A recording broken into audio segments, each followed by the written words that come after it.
for $3,000 and only 2 weeks of prep. Spent 3 weeks going all around Japan. We're gonna run stuff at midnight that's uncut and uncensored. There's nothing to do out here. There's no power. Absolutely fucking hate it. Gina Mugen should have died, period.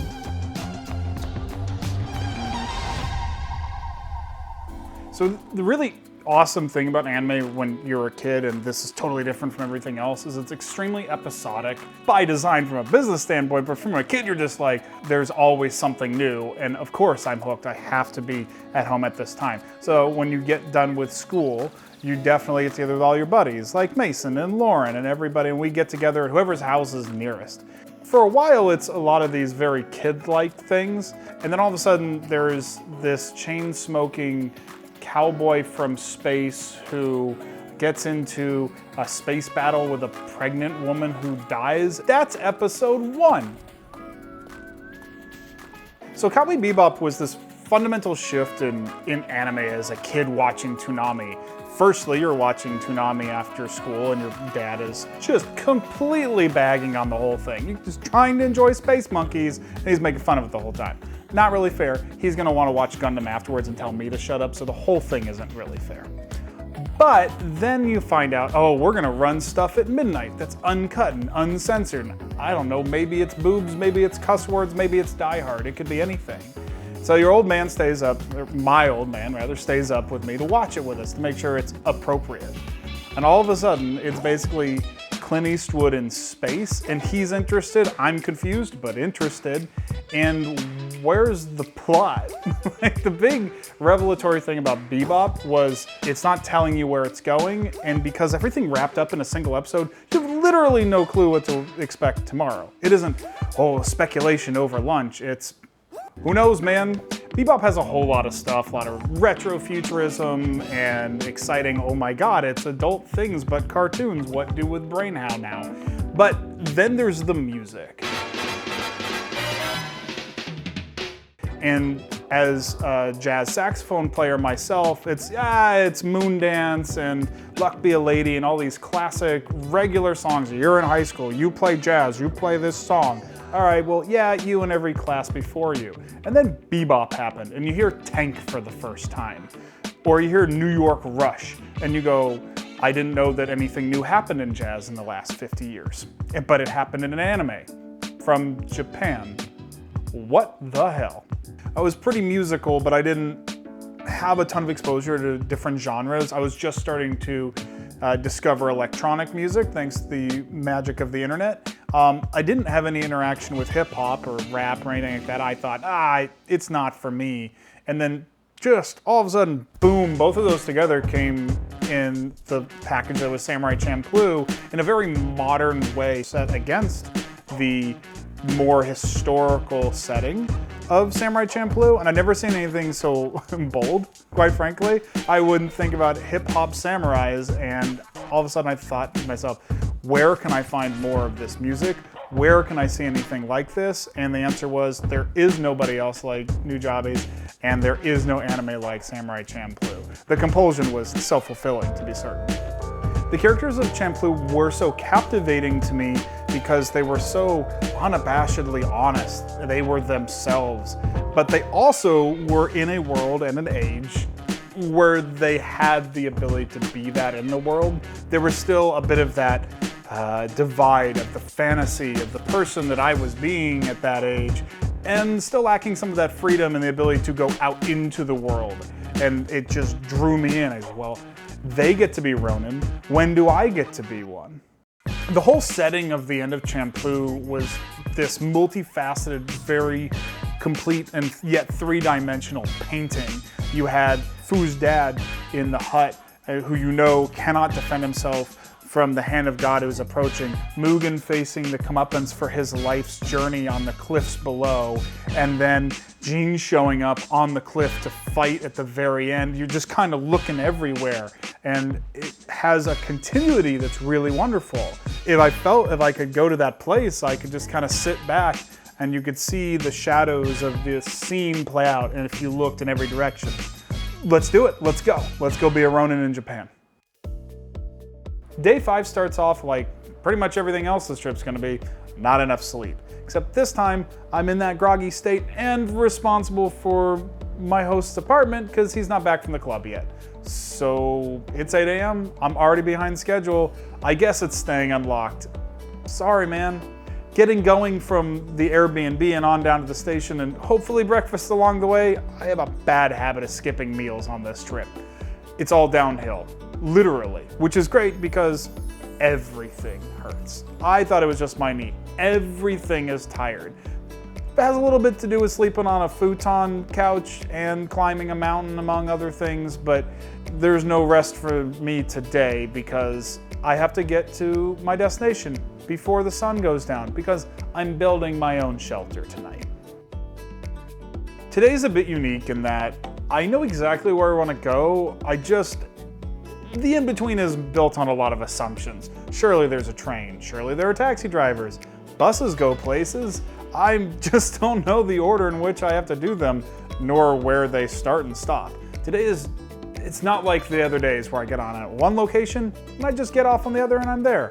That's not day 5.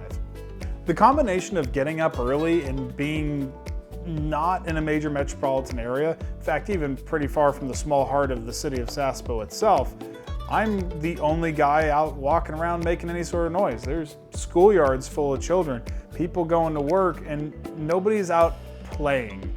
I am. In fact, I am so the only person that my first train station doesn't even have an attendant.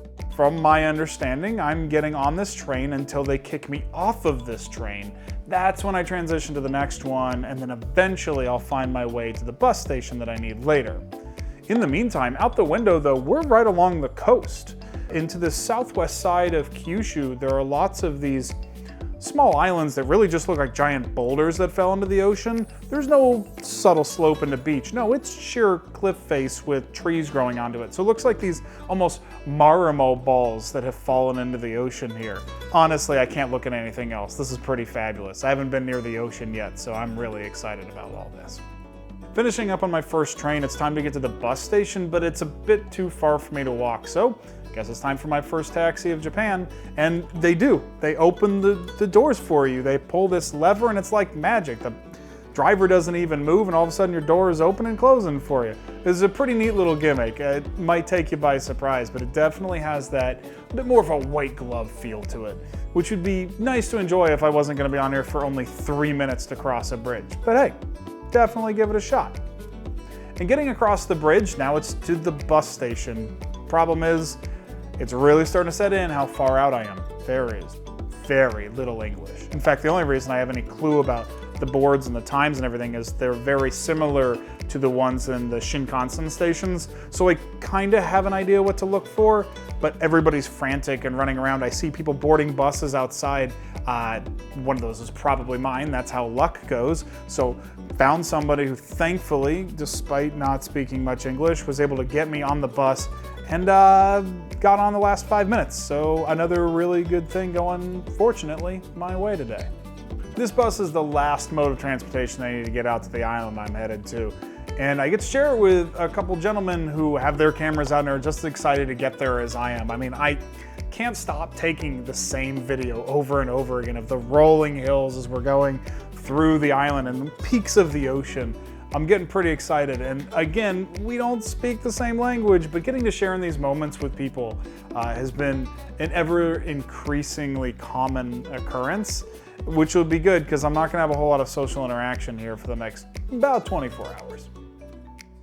I'm out on the island. I'm gonna grab some food because it turns out today is Halloween and I forgot to celebrate, so this little cupcake that looks like a pumpkin is sufficient, but I need a place to go eat it. And I haven't seen a shrine in a little while, and I could use some exercise, so let's just choose this is an irresponsibly long staircase to go all the way to the top. While I had wanted to sit down and eat food, what I found at the top was far more incredible than any meal I could have brought with me. There's a Shinto shrine at the top, and a gentleman was cleaning it. I was happy to wait to take photos until he was done, but instead he turned to me and he said, or rather, motioned,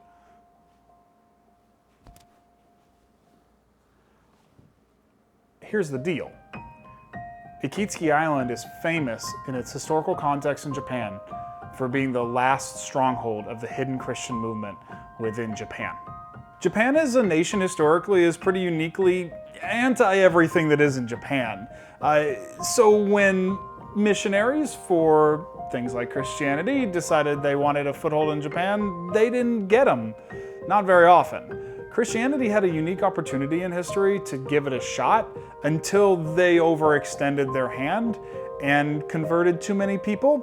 So by being successful, Japan decided to put that down.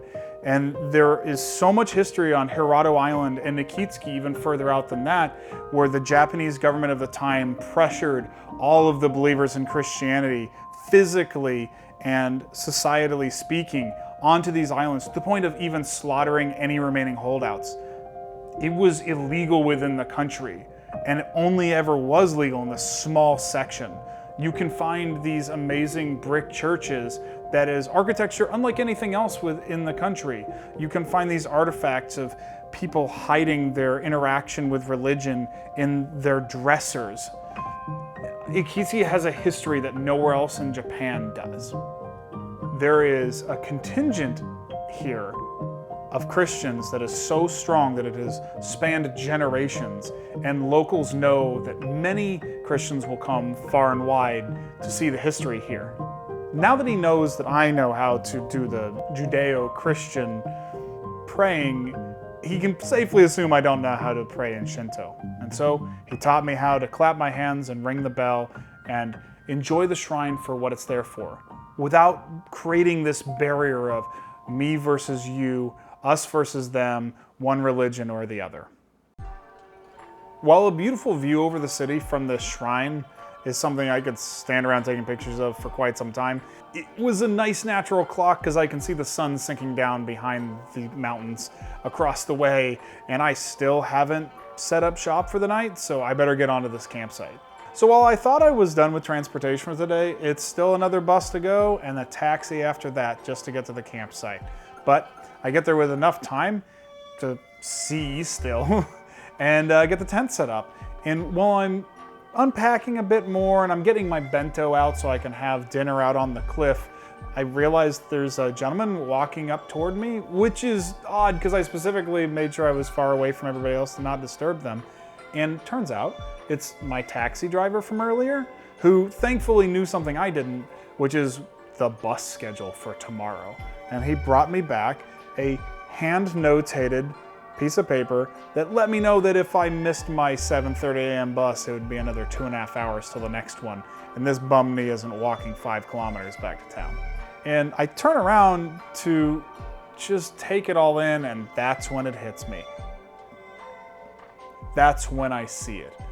The cliff from the end. The conclusion of Samurai Champloo, where the Sunflower Samurai was the whole time. I can see the cliffs drop into the ocean. I can see the rock jutting out, and I can hear Nujabes in the background. This is what I came here to see. There is some wild ego and pride you feel when you go so far out of the way that you don't even see it on a recommended place to go. I mean, realistically speaking, Fukuoka, which we're going to later, is the 3rd largest city in Japan, and fewer than 5% of visiting Americans ever go there. I'm another 9 hours past that right now, 2 islands removed from the main one. There's nobody out here with me. There are so few people that I could even share this with, ever. For a day with so many moving parts, nothing to have gone wrong by this point is just unbelievable. But no good deed goes unpunished, because I'm realizing now, I don't have anything to do. And I don't mean like nothing exciting. I mean, there's nothing to do out here. There's no power, there's no fire, and I have no more power left in my bank, which means that my phone, which would also be my entertainment right now, is my only alarm, and it's at a solid 30%. If I miss that bus tomorrow, that's a 5-kilometer hike or a 2-hour wait, and I need to get all the way back up the island to Fukuoka.